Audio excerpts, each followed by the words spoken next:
Yan. Hmm.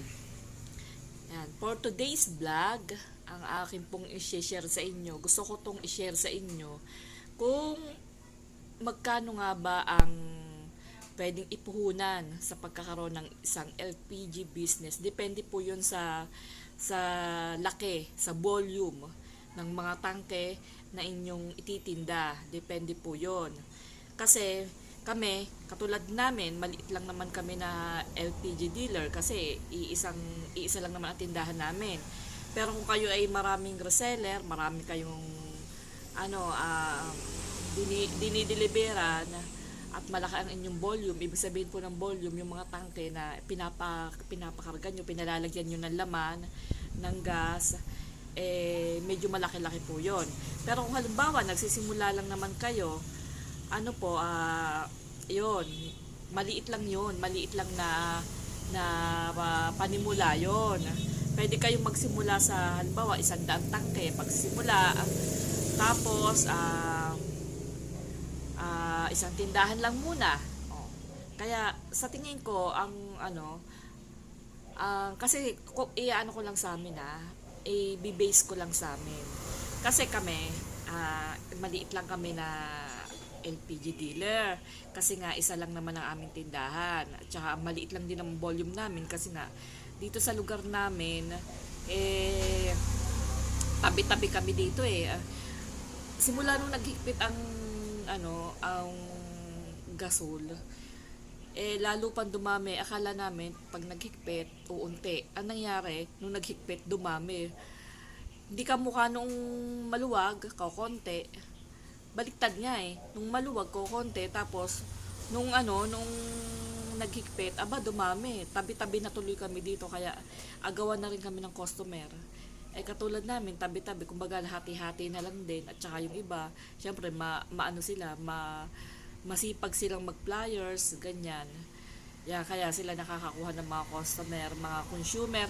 Kami, hindi naman kami hindi naman, kasi wala, nga lang kami, ibig sabihin, ako sa lang ako nagpo-promote sa social media, sa Facebook, dito sa mga group na, sa mga, yung group ba, yung mga buy and sell, yung mga ganyan, dyan lang ako nagpo-post, tapos minsan lang kami mag-flyers, ganyan, kaya hindi naman ganun kalaki ang aming benta din araw-araw, pero, malaki pa rin ang puhunan, pag nagsimula ka ng isang LPG business.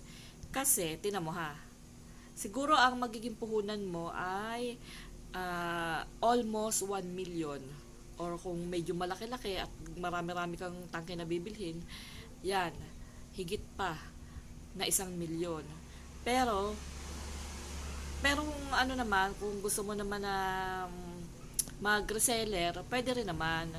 Kaya lang, mahina naman ang kita doon kasi, syempre, hindi ka kamukha ng dealer na talaga pagkagaling sa planta, buong-buo mo makukuha yung iyong kita na wala kang kahati. Hindi kamukha ng reseller, hati kayo ng dealer, tapos ikaw, yung ganun.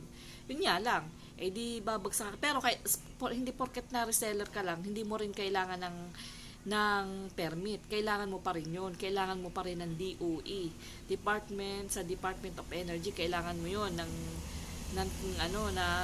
LTO, license to operate, ayun, para makapagtinda ka ng LPG. Kasi nga, ang LPG ay maselan itinda dahil, gasol yan yung ibig sabihin, gas yan, delikado yan Kailangan, pag nagtinda ka niyan, kumpleto ka ng permit. At kapag hindi ka naman kumpleto ng permit, ay nako, ikaw ay lagi ka takot kasi nga may nanguhuli. At pag nahuli ka, napakalaki ng multa, kulong ka pa. Kaya, kung talagang kayo ay gusto nyo magkaroon ng LPG business, kailangan ready po kayo sa inyong sa inyong papasukin kung kakayanin nyo. Kasi katulad namin, isa kaming dealer, maliit lang kami na dealer ng LPG. Pero kailangan din namin ng sasakyan, panghakot. Kasi required din yun, requirements yun sa tapos Ang kinuha namin, yun nga, sasakyan. Ang katulad nito, ito na sa amin na nga, ibibase na lang sa amin ha. Oh, kami ay, kaya ang amin naging, naging puhunan simula, excuse me po, ay almost 1 million. Kasi, bakit? Dahil, sa sasakyan pa lang, sa truck pa lang. Oh, bumili kami ng L300. Yun ang una namin ginagamit pang hakot-hakot pag pupunta sa planta. Ayun ang aming unang ginagamit.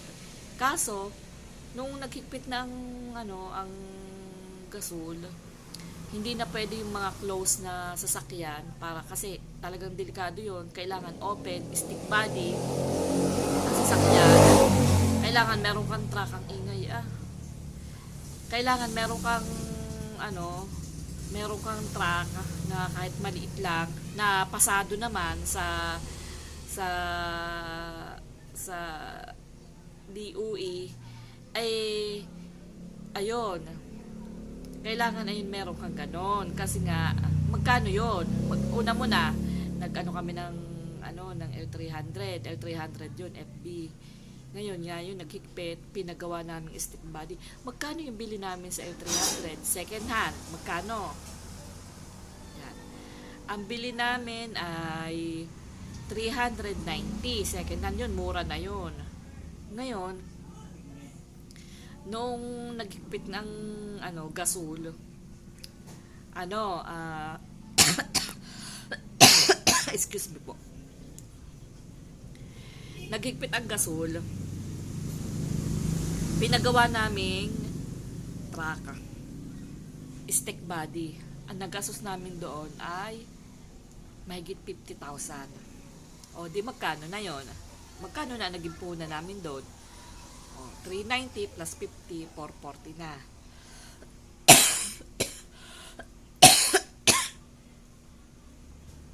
Sa sasakyan pa lang. Grabe, ang ubo ko ang ganit. Ano na to mahigit 1 linggo na. Hindi na kukuha sa gamot. Ewan ko ba, baka magpa-check up na rin ako. Ayun, balik tayo doon. Ang nangyari noon, 390 ang bili namin sa L300. Ngayon, nung nagkahigpitan, kailangan hindi close ban. Kailangan pa-stick body namin. Oh, magkano nagastos namin doon sa stick body? 50,000. Mahigit. Sabihin na natin 50,000. Di 390, di plus 50, di 440 na. Oh. Tapos, bumili kami ng tangke. Ang binili lang namin tangke ay 100 tanks. Magkano isang tangke? 1.5. Magkano yon? Ang empty tank, 150,000. Di magkano na yon? Oh, di na kulang-kulang 600K. Yung laman pa nun. At tapos yung mga paglakad-lakad mo sa mga permit. Magsisimula ka sa barangay, may babayaran ka sa barangay. Tapos, pagkatas mo sa barangay, pupunta ka sa PAIR, sa munisipyo, or City Hall. Yan. Marami kang babayaran din dyan. Tapos, pagkatapos nun, hindi pa yung tapos, pupunta ka ng DOE. Doon ka din maraming babayaran. Yun. Kasi per brand yan ang bayad. Tapos marami kang babayaran doon. Kaya tapos, re-renta ka pa ng tindahan. O, magkano renta sa tindahan? Ang pagrenta sa tindahan, hindi po pwede yung basta-basta tindahan lang.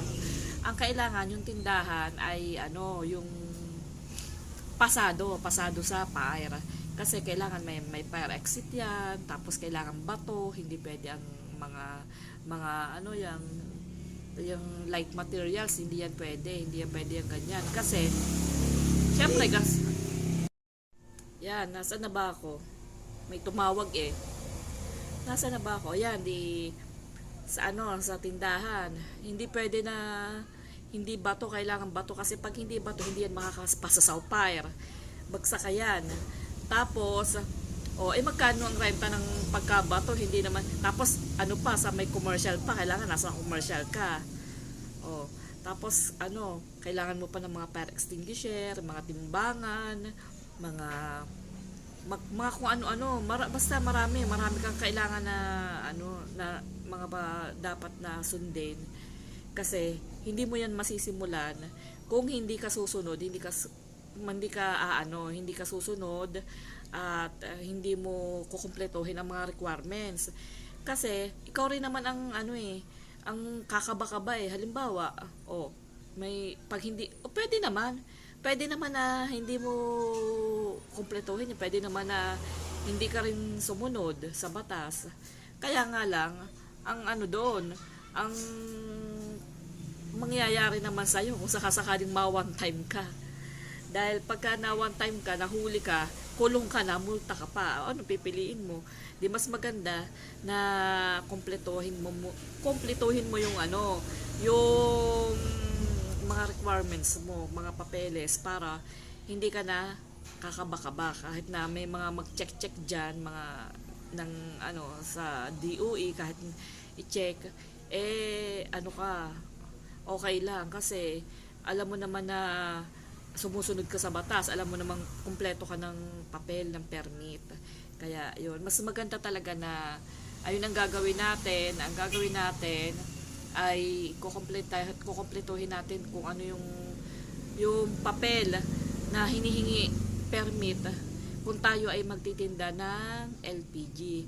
Kasi kung hindi natin kukumpletuhin yun, hindi tayo susunod, wag na lang tayo magtinda kasi unang-una nakakatakot, makukulong ka, nakakahiya, mahuhuli ka, nako, tapos kukunin po mga tangke mo, bali tapos may multa ka pa, kumita ka nga ng ilang panahon mong pagtatago, lahat naman yan uubusin din sa'yo kapag ka nahuli ka, di ba? Kaya ang suggest ko lang po, kung kayo po ay nagpaplano na magkaroon ng LPG business, sumunod tayo sa sa batas ng Pilipinas. Kasi nandito tayo sa Pilipinas kasi nga pag hindi natin yun hindi natin sinunod at tayo lumarga, ay yari tayo. Kaya kami talagang kahit mahirap, sa umpisa talaga mahirap, at saka kailangan mo talaga ng budget. Mahirap sa bulsa, tapos tsaka mahirap. Pero sa simula lang naman yun eh. Siyempre kapag ka naandyan ka na, tapos lalo na't masipag ka namang magtrabaho, makukuha mo rin yun. Makakamit mo rin ang ibig sabihin ng iyong minimiting benta. Kasi nga talagang dapat talaga din ang LPG din ay pagtrabahuhan, kailangan din. Huwag ka rin tatanggap na, kasi bawal, na kasi ngayon hindi na katulad ngayon ng dati, na noon, pwede pa yung may mga kalawang, talaga. Ngayon, bawal na po yun, nasa batas po yun, ng gobyerno na kailangan yung mga tangke ay walang kalawang, hindi makalawang, kailangan dinidispatcha na yung mga ganun, mga kalawang, kasi nga delikado yun, pwedeng sumabog kasi yun. Kaya ayun nga, mahigpit po ngayon. Pero kahit mahigpit, tama naman, nasa ayos naman, di ba? Hindi naman porket na naghihigpit pinapahirapan na tayo. Para din sa atin yun, sa kapakanan natin, for safety din yun. Kaya ayun, sa una lang naman yun na gagastos ka, na mahirapan ka, pero pag natapos mo na lahat yun at nalagpasan mo na yun, hayahay ka na rin. Sipagan mo na lang at ayun, mo rin yun, ma-achieve mo rin yun. Tapos isa pa, nga ba yun, yun sa amin almost, balik tayo dun sa punan, almost 1 million, kasi talaga kailangan namin ng truck, kasi nga dealer kami, small dealer lang po kami. Pero pagka ikaw naman ay reseller, yan, mahina lang yun. Ang kailangan mo lang doon, i-provide mo lang ay yung iyong permit. Kailangan din may permit ka. Kahit hindi mo na kailangan ng truck, kasi ang magbabagsak na sa'yo ay yung dealer. Yun. Ayun po ang ano ang dapat nating gawin kapag tayo ay magkakaroon ng LPG business. Kung nag-iisip tayo o nagugustuhan natin na nagbukas ng LPG business, ayun po ang tatandaan. Wag po kayong papasok sa LPG business kung hindi kayo kukuha ng permit. Dahil ay kayo lang din po ang mapiperwisyo. Marami na kasi gumaganyan na na nagbubukas siya ng LPG business pero nahuhuli. Nangyari? Nakulong lahat ng kinita nila tawag doon, na ipiyansa, tapos na ipangmulta pa. Tapos yung mga tangke nila kinuha pa.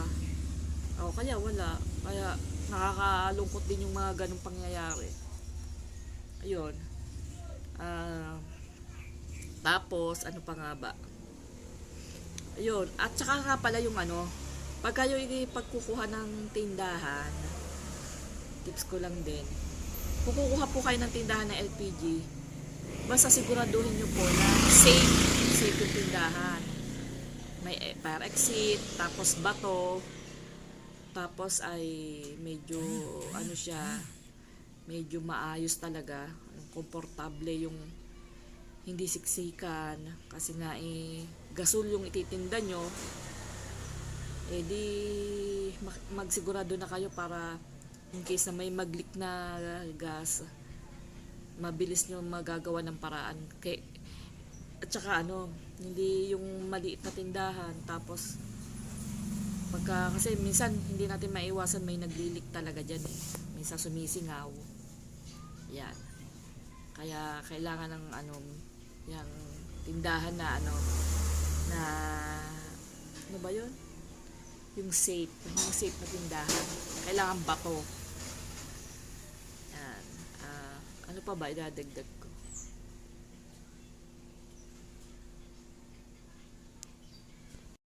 Yun lang po ang aking tips sa inyo kung gusto nyo magkaroon ng LPG business. Yan. Sana po ay may natutunan kayo sa aking video na to. At yung mga nagnanais magkaroon niya, sundin nyo po yun, ang aking mga tips. At walang masama, walang mangyayari sa inyong hindi maganda kapag kasinunod nyo. Dapat sumunod tayo talaga sa ng batas natin dito sa Pilipinas. Sumunod tayo sa batas. Huwag po tayong magtatago-tago ng mga business na hindi naman natin kukuhanan ng permit. Kailangan natin magbuwis din at saka yun nga, para safe. Yun lang po. God bless. Bye-bye.